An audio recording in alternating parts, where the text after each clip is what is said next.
yung item, tapos transfer mo sa Watson. Oh, Hindi, sa dev store ko na tatanong ko muna kung bakit sa Dev Store? Nako, hanapin mo pa yan, pre. Mahirap yun. Sa bulok mo pupunta Oo. na doon mo dineliver eh. Oo. Hindi, doon sa dev store sa baba lang sa'yo. Nako, Ang Yun. ano pa kaya item nun? Yung sa may RBU doon ko dineliver eh. Oh, sino kumuha nun? Doon receive. eh Tapos, syempre, kinuha na ni Lukmuwa.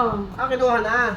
O, dito Kaya na. nga sinasabi ko punta mo muna si Lukmuwa. Oo, tapos sila Tama kumuha. na si madam mo na doon, yung mataba. Ah. Para may report naman yun eh. Lagi- Tapos, may lagi- deliver tayo bukas doon, sir, sa Lukmawa. Meron. Lagi mo hinahabad si sir eh. Kailangan Kaya yun. kaklarify ko, hindi si sir eh. Meron kayo deliver. Isa lang yun, sir ha? Isa lang Oo. yung deliver. Baka dali mo sa Rockwell ha? Saan dadalhin? Tanong mo kung saan dadalhin. Rockwell. Nagkamali ako yun eh. Tagal-tagal nyo na kasi nagde-deliver. Putang ina na yun. Pag nandito Sir. sa Jojo Boy, sigurado. Sir, putang puro, ina mo, sir, umuwi po, ka na, sasabihin sir, sa inyo. puro babae iniisip, sir, eh, oh. To, lalo na to, nakapula, oh. Pag nandyan si Jojo Boy, ewan ko no, kung hindi puro putang ina narinig. Diba na niya si Boss Jojo? Alam, walang yung mali sa trabaho. Sabi nga eh, lapit yun naman sa katotohanan.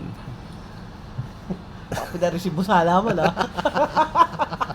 Sir, ito, nagpa-receive sa halaman, basta-basta, sir, oh.